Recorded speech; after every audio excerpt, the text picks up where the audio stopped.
बार दिल से पूछ करने से पहले काम तो 100 बार दिल से पूछ हरगिज़ न कभी दिल से हरगिज़ न कभी दिल से कुछ घात कीजिए।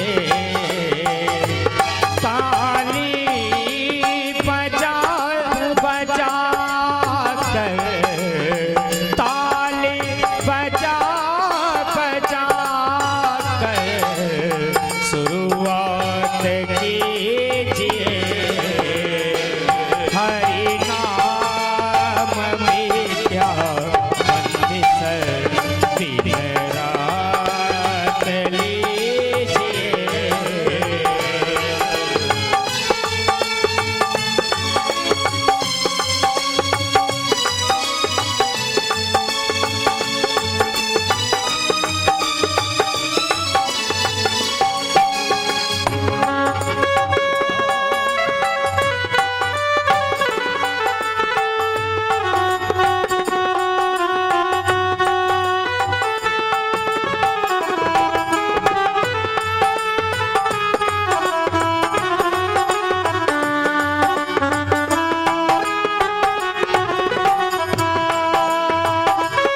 मिलने से जिनसे आप पर गंदा असर पड़े,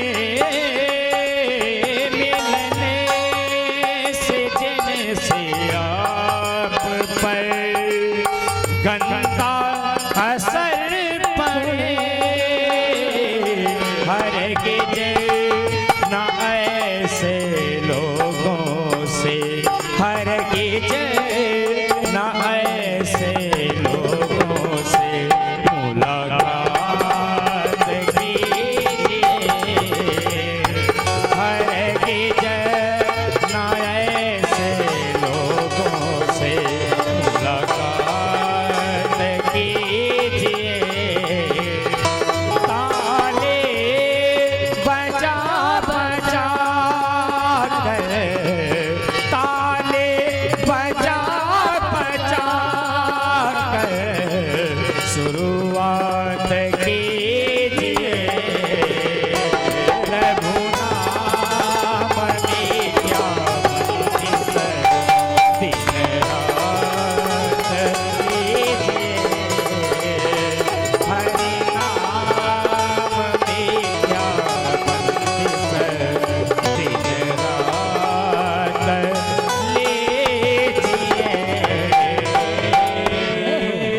उपदेश सुन रहे हैं जो कह रहे हैं कि जो आपके अंदर गुण है वो गुण हर जानवर के अंदर है, हर जीव के अंदर है। सब खाने पीने में, सोने में अपना आनंद बच्चों के साथ वो भी आनंद कर रहे हैं।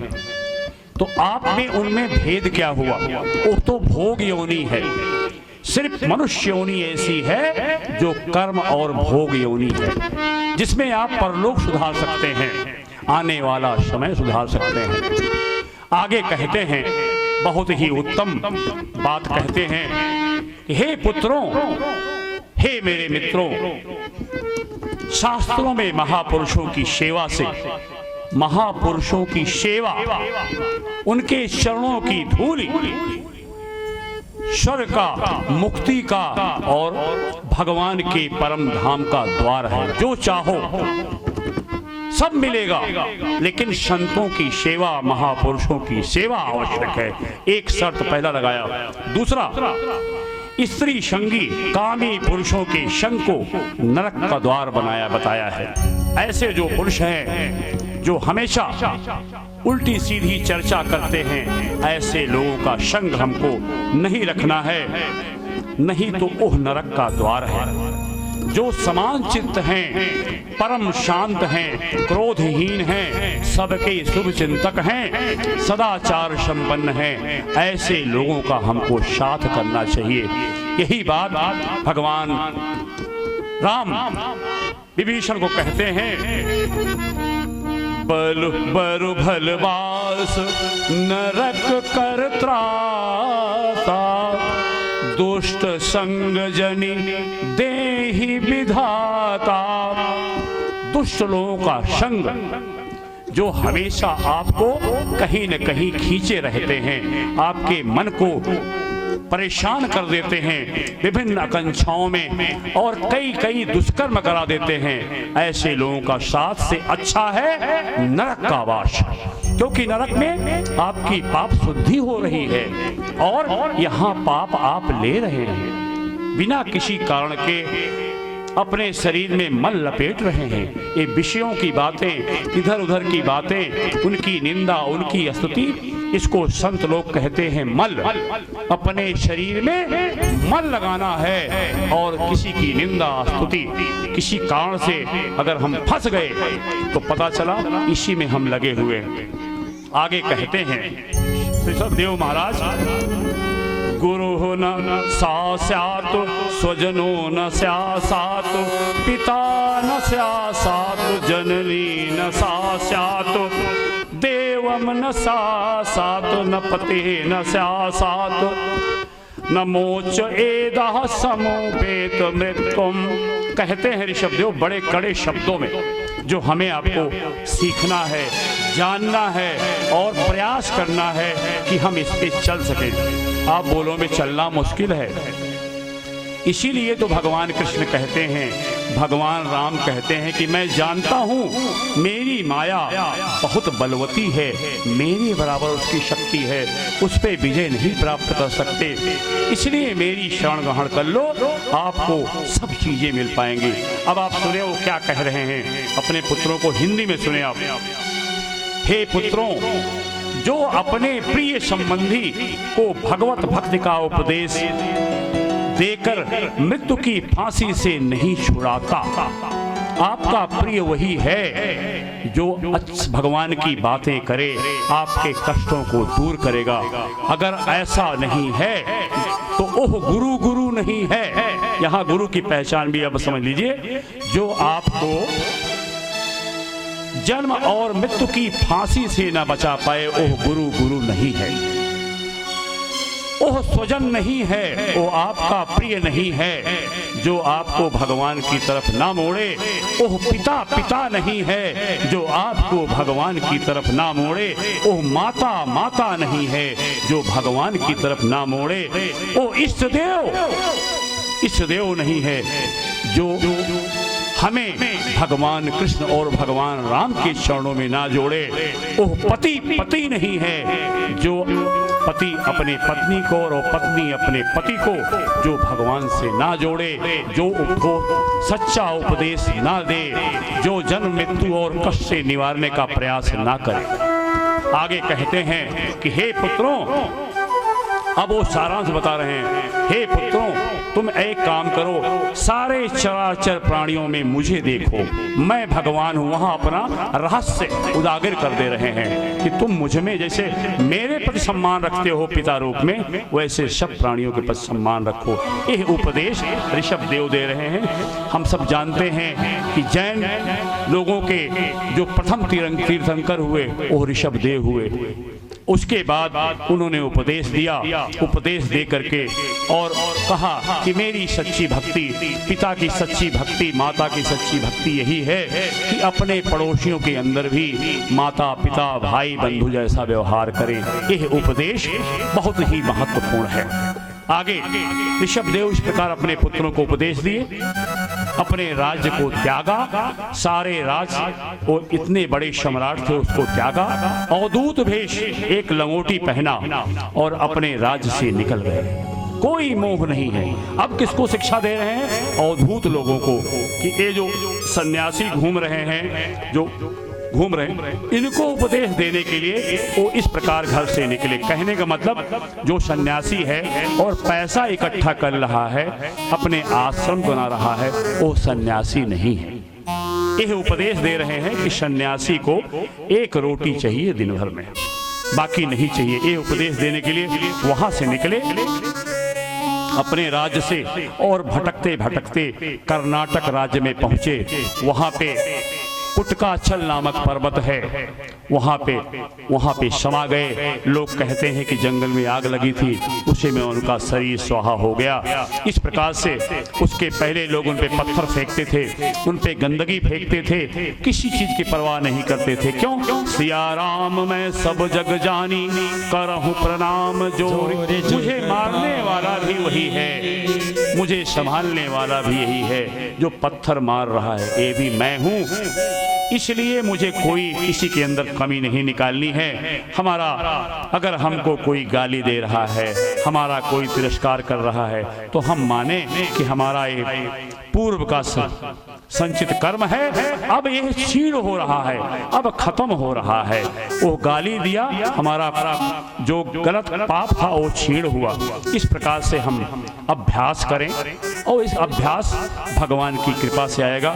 भगवान का स्मरण करते रहना पड़ेगा। इस प्रकार ऋषभदेव ने अपना शरीर त्यागा और उसके बाद राज ऋषि उनके पुत्र भरत राज पर बैठे। बहुत उत्तम कोट के जैसे उनके पिताजी थे। आप समझ सकते हैं कि कैसी संतान होगी। अपने प्रजा का पालन भेष बदल करके अंतिम व्यक्ति उसको खाना पीना मिल रहा है कि नहीं, रहने का इंतजाम है कि नहीं, सबको सुखी करते थे। वो ऐसे राज करते करते 1 करोड़ वर्ष तक राज किया।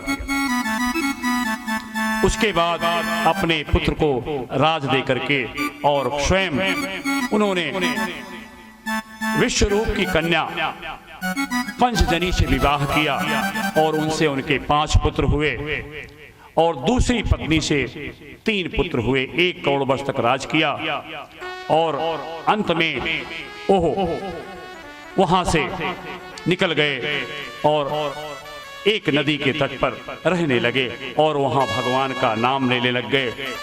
परिणाम क्या हुआ? गंडकी नदी के तट पर उनका आश्रम था और एक दिन उस नदी के किनारे बैठे थे। भगवान की इच्छा हुई, एक गर्भवती हिरणी जल पीने आई और उसी समय वो जल पी रही थी, प्यासी थी। आप देखें कितनी योनियां हैं जो पानी, और आप देखें खरगोश बेचारे निकलते हैं तो उनको डर लगा रहता है कोई मार न दे, कितने डरे हुए हैं। ओह योनि भी हम में रहे हैं, हम खरगोश भी रहे हैं। हिरन देखो डरा हुआ है, कैसे खाए, खाता है डरता है, खाता है डरता है। इस प्रकार से इस साल आप बैल बांध दिए, उसको खाना मत दीजिए।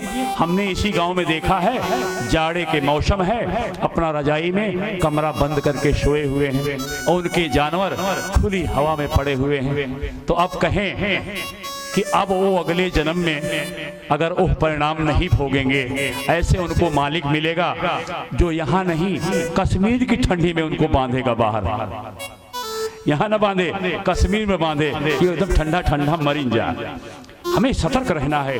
जो हमारे आश्रित प्राणी हैं, हमने कल बताया था कि मेरे पिताजी जब देखते थे जाड़ा आ गया, सारा लट्ठा घास जो भी था चारों तरफ लगा देते थे और जो कुछ उनके पास वस्त्र था पुरानी, उस सब उनको ओढ़ा देते थे, बड़ा ध्यान देते थे। हमने उससे सीखा। ऐसे ही आप लोग जो करेंगे आपकी संतानें सीखेंगी।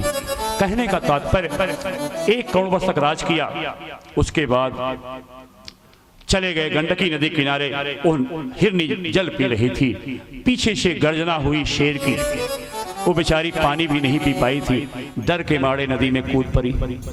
हर आदमी अपनी प्राण की रक्षा करना चाहता है, कूद पड़ी।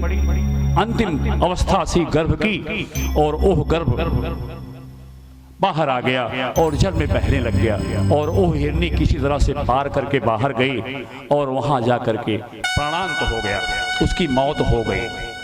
आप देखें कितना कष्ट है, अन्य योनियों में कितना कष्ट है। ये भागवत बताता है कि हम ऐसे कर्म ना करें।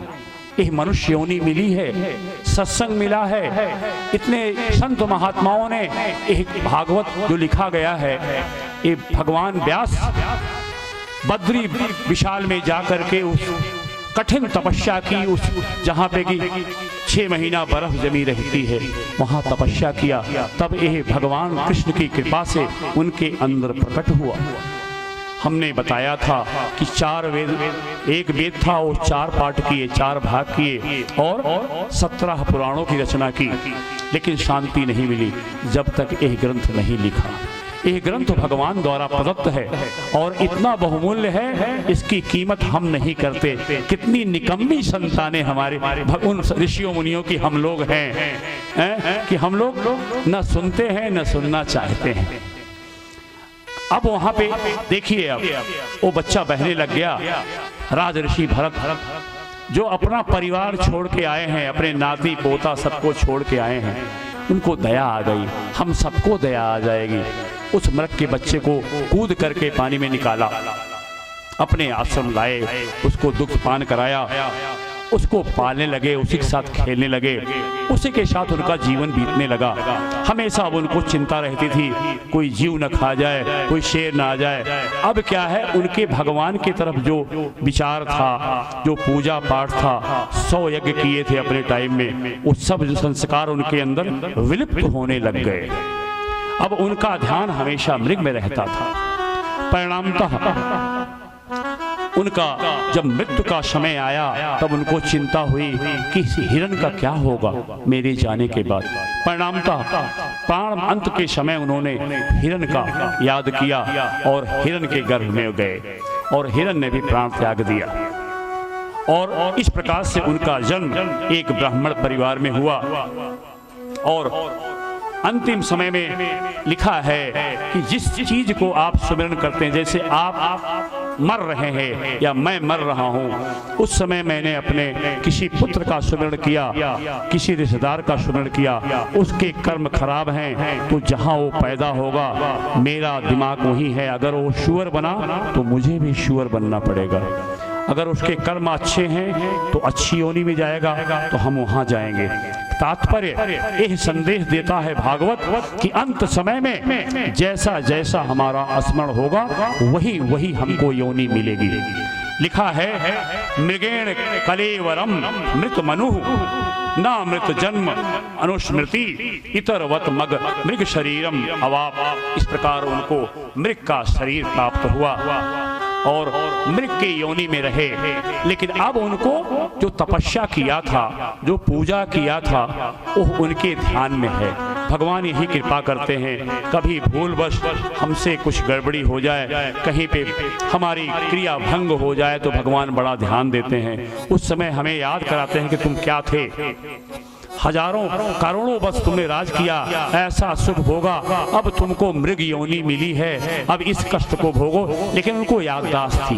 परिणामतः उन्होंने अपने माँ बाप भाई बंधु जो उनका मृग का समूह था हिरणों का, उसको छोड़ करके पुलस्त्य मुनि के आश्रम के पास जाके रहने लगे और अपने मृत्यु का इंतजार करने लगे। उनकी मौत हुई अब, लेकिन उनको पूरा याद था और पश्चाताप करते थे कि मैंने जीवन भर जिस चीज को निभाया अंत समय में नहीं निभा पाया। कितना दुर्लभ होता है अंत समय। उसके बाद उनका जन्म हुआ ब्राह्मण कुल में, अंगिरा गोत्रीय परम भागवत ब्राह्मण कुल में उनका जन्म हुआ। उनकी बड़ी माता के 9 पुत्र थे और उनकी माता के ओह थे और एक कन्या हुई। उनको पूर्व जन्म की याद थी, इसलिए उनको पिता उनको पढ़ाने का प्रयास किए, गायत्री मंत्र जाप सुनाने का प्रयास किए कि सीख जाएं। प्रयास करता है अपने पुत्र को, लेकिन उनके मन में था कि अगर हम किसी प्रकार का विद्या से बेमोह हो गया, घर वालों से मोह हो गया तो मैं फंस जाऊंगा। क्यों? इतने वर्ष तक मैं राज ऋषि था और अब मृग की योनि में आया हूं, इसलिए उनके अंदर एक डर था। इस डर के कारण वो ऐसा कार्य नहीं करना चाहते थे। परिणामतः उनको लोग न नहाते थे, न स्नान करते थे, न अपनी जनेऊ साफ करते थे, न ही कपड़े ढंग से पहनते थे। और परिणामतः उनके जो बड़े भाई थे वो जो कुछ बना करके उनको दे देते, भूसी का, कना का, सड़ा हुआ, गला हुआ जो दे देते वो भगवान का प्रसाद समझ करके खा लेते। सारे ब्राह्मण लोग उनको निकृष्ट समझने लगे, मूर्ख समझने लगे और यही वो चाहते थे कि हमको लोग मूर्ख समझे, और परिणामतः उनके भाइयों ने कैसा किया कि ये किसी लायक तो है नहीं, इसको खेत में रखवाली के लिए भेज दो।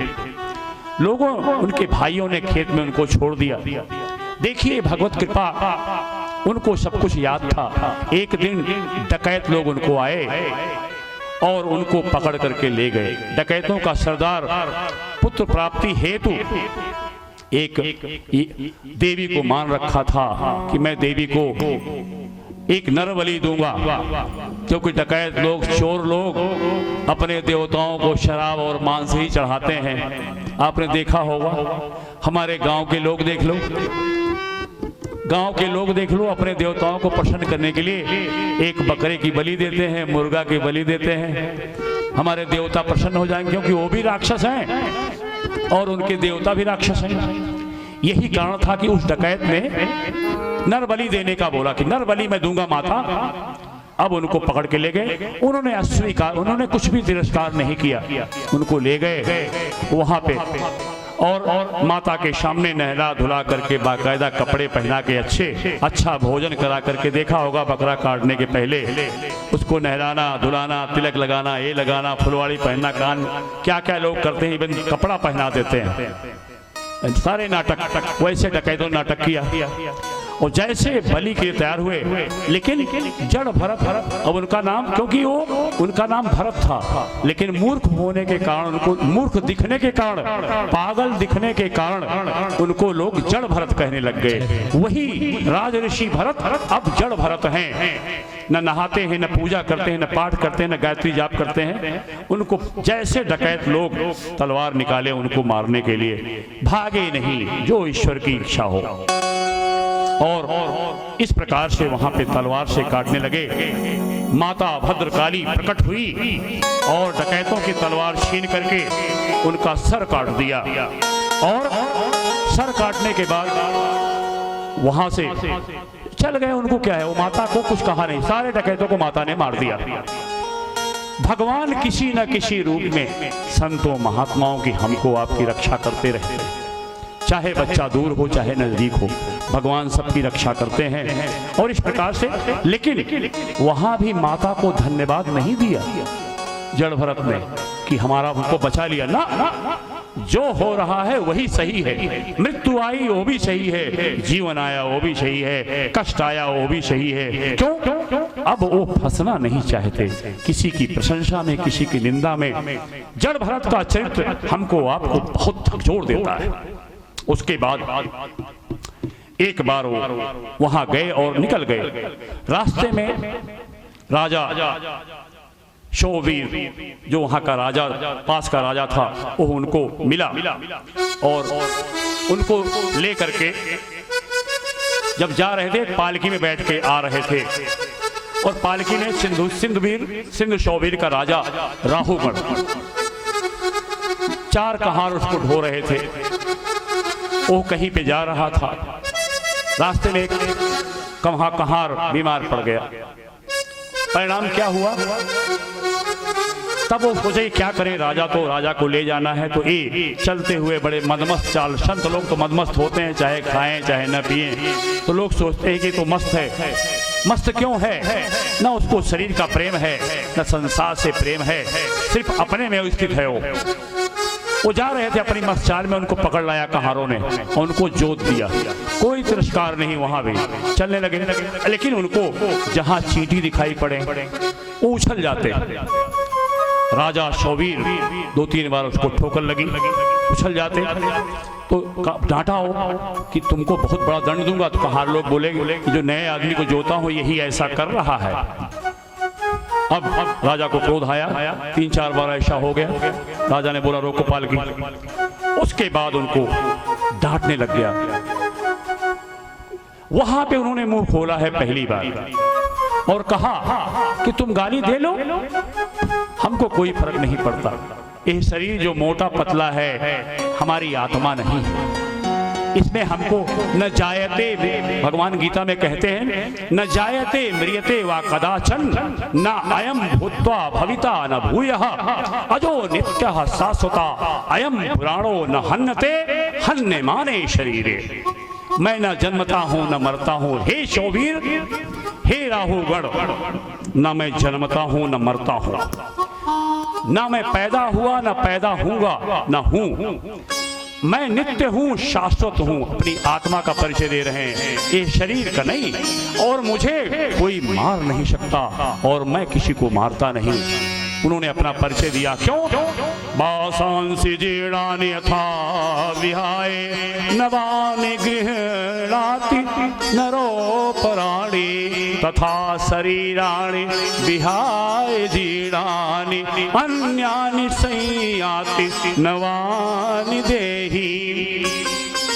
कह रहे हैं कि हमारा जो ये शरीर है ये मात्र कपड़ा है, ये मात्र कपड़ा है, पुराना हो जाता है तो हम पुराने कपड़े को बदल देते हैं और नया कपड़ा पहन लेते हैं, और कुछ नहीं है, कपड़े का बदलाव है। हम तो शरीर में नित्य हैं, नए नए शरीर हम ग्रहण करते हैं जब इच्छा होती है। पुराना हो गया कपड़ा, नया कपड़ा मिलेगा। इस प्रकार से संत लोग उपदेश देते हैं कि आप मुझे क्या डांट रहे हो। उसके बाद उनको बहुत फटकारा। वो बोला, जब देखा कि इतना ज्ञान है इस व्यक्ति के अंदर, देखा जनेऊ मैली मैली जनेऊ है, समझ गए कि ये ब्राह्मण देवता हैं, जाके उनके चरणों में गिर गए। क्यों? सत्संगत किया था, अहंकार था। कहते हैं कभी सत्संगत किया है तो आपके ख्यालात में रहेगी। इस प्रकार से वो तुरंत जो है उनके चरणों में गिर गया और उनसे माफी मांगा, क्षमा मांगा कि हे ब्राह्मण देव, मैं भगवान के त्रिशूल से भी नहीं डरता, मैं विष्णु भगवान के चक्र से भी नहीं डरता, मैं इंद्र के वज्र से भी नहीं डरता, लेकिन मैं संत महात्माओं और ब्राह्मणों के श्राप से डरता हूं। क्यों? क्योंकि शंकर जी का त्रिशूल हमारा एक शरीर नष्ट करेगा, लेकिन संतों महात्माओं द्वारा दिया हुआ श्राप 7-7 10-10 जन्मों तक उसका असर पड़ता है। इसलिए महापुरुषों, आप मुझे क्षमा करें। तब उनको उपदेश दिया कि आप तुम जो है बड़े ब्रह्मज्ञानी जैसे बात करो, लेकिन हो तुम मूर्ख। और जो वेद कर रहे हो ना, न वेदवादेषु हि तत्त्वत्वादः प्रायेण शुद्धो न चक्रास्ति साधु। वेद जो है लौकिक व्यवहार और स्वर्ग तक पहुंचाते हैं, वेद वाक्य भी परम तत्व तक नहीं ले जा सकते। तुम जो बात कर रहे हो ओह आत्म तत्व वाली नहीं है, ये मात्र छलने वाली बात कर रहे हो। यह तुम जो बात कर रहे हो इसका कोई महत्व नहीं है। भाषण देना अलग है, उस पे चलना बहुत कठिन है। हमने नकल कर लिया कहीं से और भाषण दे दिया, और स्वयं हम आचरण में ना ढालें तो उसका प्रभाव किस पर पड़ेगा। इसलिए जड़ भरत उपदेश दे रहे हैं राहुगण को कि जो वेद की बातें कर रहे हो इसका कोई लाभ नहीं है, इसका कोई मतलब नहीं है, क्योंकि वेद भी पूर्ण सत्य नहीं है। वेद भी नेति कह करके रुक जाता है, क्योंकि वो भगवान की वाणी है, भगवान नहीं है। वेद यज्ञ में आपको बुझा देगा, यज्ञ करो। आगे क्या कहते हैं? फिर हम बोला क्या करें प्रभु? तो कहते हैं गुरो हरे चरणोपासना अस्त्र जाहि वेलिकम स्वयं आत्मपोषम। तुम एक काम करो, संतों महात्माओं की शरण धूल लगाओ, उनकी शरण ग्रहण करो, और इसी अस्त्र से जो उपदेश देंगे उसी अस्त्र से अपने सारे मोह को काटो, उनके चरणों की धूल लगाओ, उनके चरणों में लोटो। इस प्रकार से उनको उपदेश दिया और वहां से उपदेश देकर के चले गए। और एक बहुत बड़ा उपदेश है, ये काफी समय लगता है, लेकिन बहुत ही हमारे आपके लिए है कि हम अगर भगवान की प्राप्ति करना चाहते हैं, शांति चाहते हैं, सुकून चाहते हैं, तो भगवान की शरण ग्रहण करनी पड़ेगी। इसके अलावा और कोई रास्ता नहीं है। श्रवण कीर्तन और स्मरण। आज से जब सम्राट खटवांग 2 घंटे में परम गति प्राप्त कर गए, जीवन भर उन्होंने कुछ नहीं किया। जब पता चला कि 2 घंटे बाद मौत होनी है तो पूर्ण पूर्ण वैराग्य जागा, राज छोड़ करके भगवान की शरण ले लिया। हमारे आपके पास तो बहुत अवकाश शेष है, आज से हम जागें और भगवान को परम प्रिय माने। इसी बात पे हम एक छोटा सा भजन प्रस्तुत करेंगे क्योंकि मामला बड़ा गंभीर हो गया है। कृष्ण कहने से कृपा की न होती, जो आदत तुम्हारी कृपा की न होती, जो आदत तुम्हारी, तो सुनी ही रहती अदालत तुम्हारी।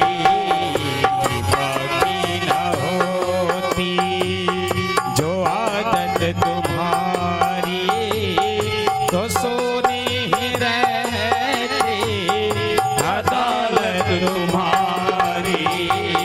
कृपा की न होती, जय हो।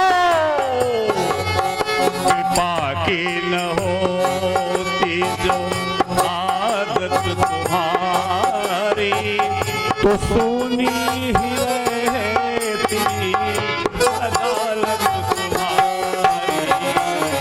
कृपा की न होती, जो दिलों के दिल में जगह तुम न पाते, जो दिलों के दिल में जगह तुम न पाते, जगह तुम न पाते, जगह तुम न पाते, जो दिलों के दिल में जगह तुम न पाते, जो दिलों के दिल में जगह तुम न पाते, तो किस दिल में होती हिफाजत तुम्हारी, तो किस दिल में होती हिफाजत तुम्हारी।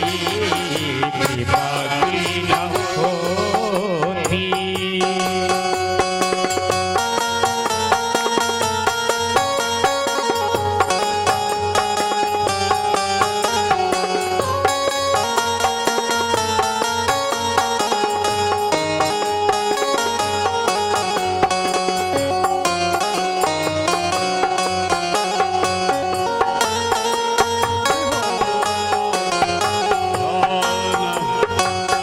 न हम होते मुल्ज़िम, न तुम होते हाकिम, न हम होते मुल्ज़िम, न तुम होते हाकिम, न हम होते मुल्ज़िम, न तुम होते हाकिम, न हम होते मुल्ज़िम, न तुम होते हाकिम, तो घर घर में होती इबादत तुम्हारी, तो घर घर में होती इबादत तुम्हारी, तो सुनी ही रहती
कृष्ण भगवान की जय।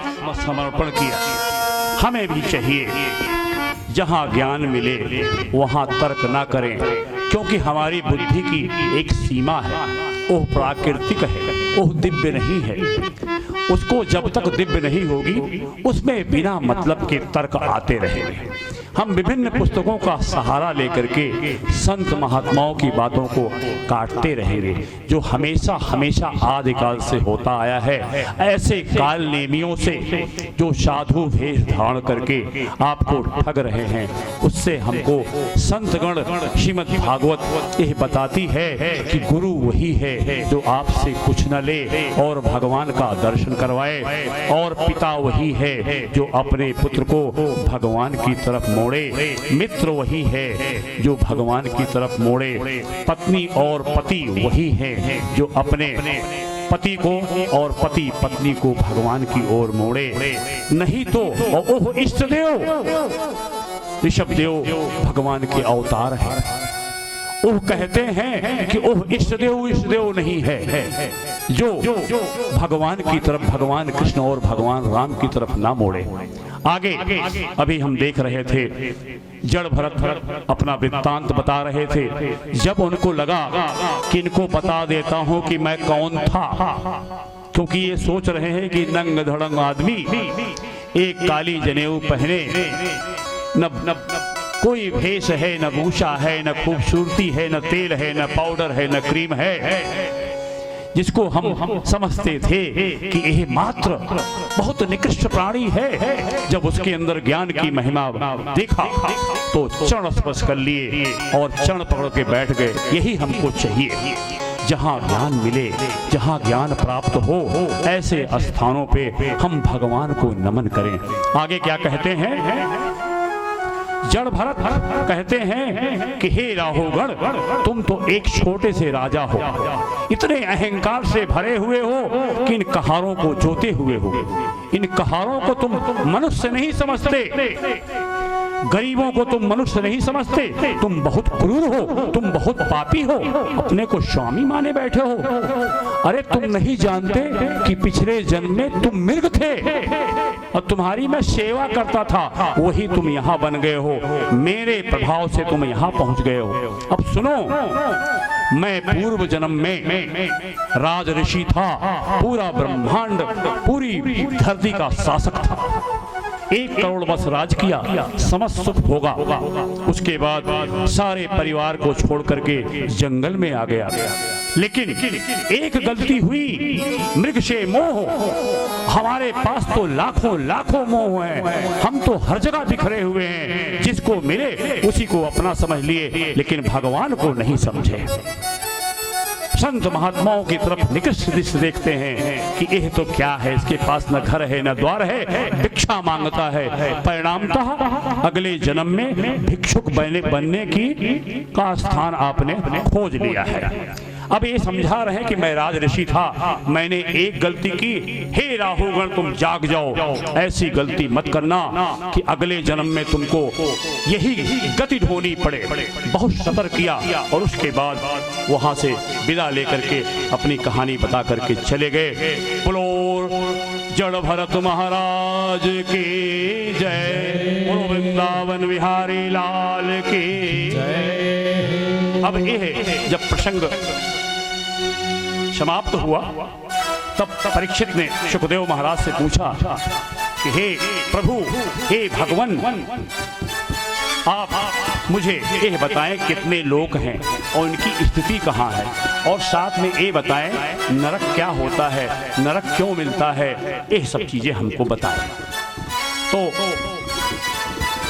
सुखदेव महाराज कहते हैं कि पृथ्वी के ऊपर 6 लोक हैं।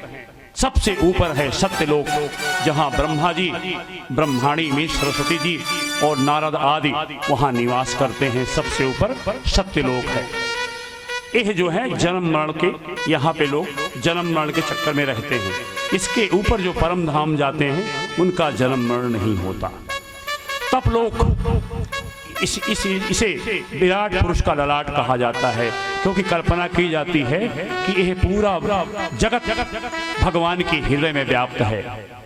पूरे सारे लोग भगवान के शरीर में व्याप्त हैं। शीर्ष क्या हुआ? सत्यलोक। उसके बाद आ गया विराट का ललाट, विराट का नारायण भगवान का ललाट, यह तप लोक कहा जाता है। इसमें सनक, सनंदन, सनातन, सनत कुमार और अन्य तपस्वी जो तपोगणी हैं, जो योगी पुरुष हैं, यहाँ निवास करते हैं। उसके नीचे है जनलोक। इस लोक को विराट पुरुष का मुख कहा जाता है। यहाँ ध्रुव लोक, आकाश गंगा और वैराज्य नामक देवताओं का निवास है। उसके नीचे है महरलोक। इस लोक को विराट पुरुष के गले की कल्पना की गई है। यह सप्त ऋषियों का लोक है, जहाँ महान ऋषि निवास करते हैं। उसके नीचे है स्वर्गलोक। इस लोक को विराट पुरुष का बक्ष स्थल कहा जाता है। इस लोक में इंद्राज देवता, सूर्यदेव, चंद्रदेव, देवदूत, अप्सरा व गंधर्व निवास करते हैं। उसके नीचे है भूवर लोक। इस लोक की कल्पना विराट पुरुष की नाभि से की गई है। इस लोक को सिद्ध मुनि निवास करते हैं। इसे पृथलोक भी कहा जाता है। इसके बाद आता है पृथ्वी लोक। इसको मृत्यु लोक भी कहते हैं। यह विराट पुरुष की कमर कही जाती है। यहाँ मनुष्य, पशु, पक्षी निवास करते हैं। इसके नीचे, धरती के नीचे, इस पृथ्वी के नीचे कौन कौन से लोक हैं? ओह सुने, अतल लोक। इस लोक को भगवान की जंघा कहा जाता है। इसमें मैं दानव का पुत्र असुरबल निवास करता है। उसने 96 प्रकार की माया रची है, मायावी है। यहाँ मायावी लोग रहते हैं। उसके नीचे वितल लोक है। इस लोक को भगवान की दूसरी जान कहते हैं। इस लोक में भगवान हाटकेश्वर महादेव अपने पार्षद भूतगणों के साथ रहते हैं। वहाँ उनको हाटकेश्वर महादेव कहा जाता है। उसके नीचे सुतल लोक है। इस लोक को भगवान के पैर के घुटना कहा जाता है। यहाँ भक्त प्रहलाद व उनके नाती राजा बलि निवास करते हैं, जहाँ राजा बलि के द्वार पर भगवान नारायण गदा धारण करके रहते हैं। सुतल लोक में स्वर्ग लोक से ज्यादा सुविधाएं हैं, सारे भोग सामग्री उपलब्ध हैं। जब भगवान वामन थे तो उनको प्रसन्न होकर के कहा कि तुम तीनों लोक छोड़ो, तुम सुतल लोक जाओ और मैं तुम्हारा द्वारपाल बन के रहूंगा, हमेशा दर्शन देता रहूंगा। और प्रहलाद जी को कहा आप भी जाओ, और सारे अपने जन लोगों को लेकर के सुतल लोक में गए और बोले अगले मनवंतर में तुम इंद्र बनोगे। पहला इंद्र होगा जो मेरा परम भक्त होगा, उसके बाद तुमको परम गति प्राप्त हुई। वही राजा बलि भगवान के पार्षद हैं, नित्य पार्षद हैं। प्रहलाद भगवान के नित्य पार्षद हैं।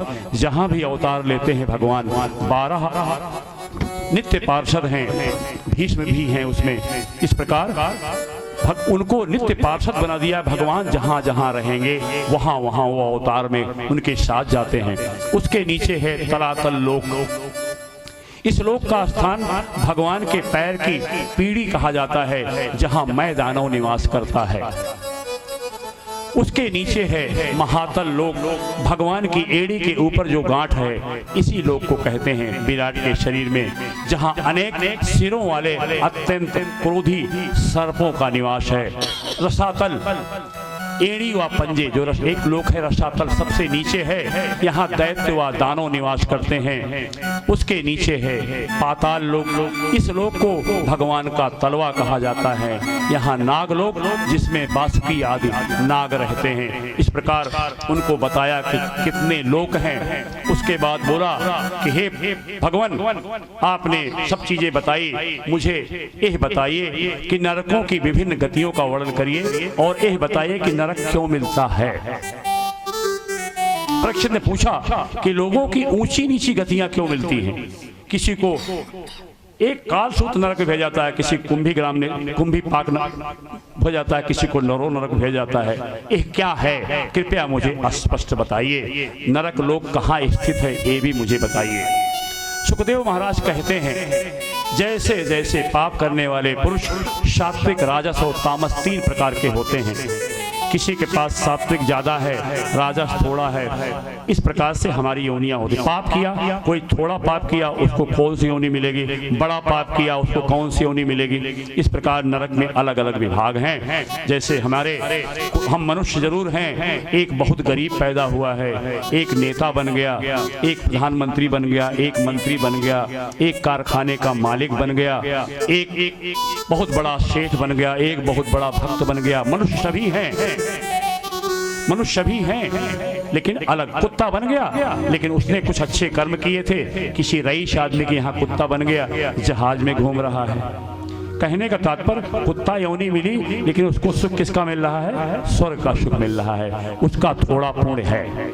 इस प्रकार से उनको समझाया कि पृथ्वी के जो यह लोक है, पृथ्वी लोक के 99,000 योजन दूर है यह नरक, जहाँ पे यमदेव धर्मराज संयमनपुरी नामक स्थान पर निवास करते हैं। और जैसा जैसा जिसने दुष्कर्म किया है ओह वैसा वैसा उसको उसी प्रकार से नरक देते हैं। शास्त्रों के अनुसार 28 प्रकार के नरक हैं, जबकि बहुत प्रकार के नरक हैं। लेकिन भागवत में सुखदेव महाराज कहते हैं कि नरक की ज़्यादा बात नहीं करनी चाहिए, लोग निराश हो जाएंगे, हताश हो जाएंगे।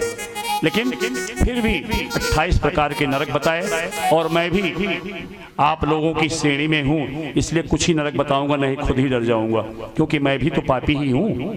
इस प्रकार से हम आपको कुछ नरक बताते हैं, जिसमें हम सुखदेव महाराज ने 28 नरक बताए, हम 2-3 बता देते हैं कौन कौन से नरक हैं। पहला है रौरो नरक। जो पुरुष दूसरे प्राणियों से द्रोह करता है, निरंतर पाप कर्मों द्वारा अपने कुटुंब के पालन में लगा रहता है। पाप कर्म मतलब अधिकारी बन गए, अच्छे पद पे आ गए, भ्रष्टाचार कर रहे हैं, रोड खा ले रहे हैं, पुल खा ले रहे हैं, और बड़े बड़े पद पे हैं और भ्रष्टाचार कर रहे हैं, कह रहे हैं, ऐसे लोगों को रौरो नरक मिलता है। वो सोच रहे हैं कि बच्चों के लिए कोठी बना दें, 3-4 पुष्ट 5 पुष्ट लगातार खाएगी, गलत ना, वो खाएंगे और आप तो जाएंगे नरक। तो बता रहे हैं, सुखदेव महाराज बता रहे हैं, शरीर छोड़ने के बाद वो रौरो नरक में जाते हैं। इसमें मांसाहारी जीव उनका मांस नोच नोच कर खाते हैं। बहुत बड़ा इसका भी वृत्तांत है, लेकिन बहुत छोटा कर रहा हूं। दूसरा बताया कुंभी पाक नरक। जो क्रूर मनुष्य इस लोक में अपने कुटुंब के पालन हेतु जीवित पशुओं की हत्या करता है, उसे यमदूत कुंभी पाक नरक में ले जाकर के खौलते हुए तेल में डाल देते हैं।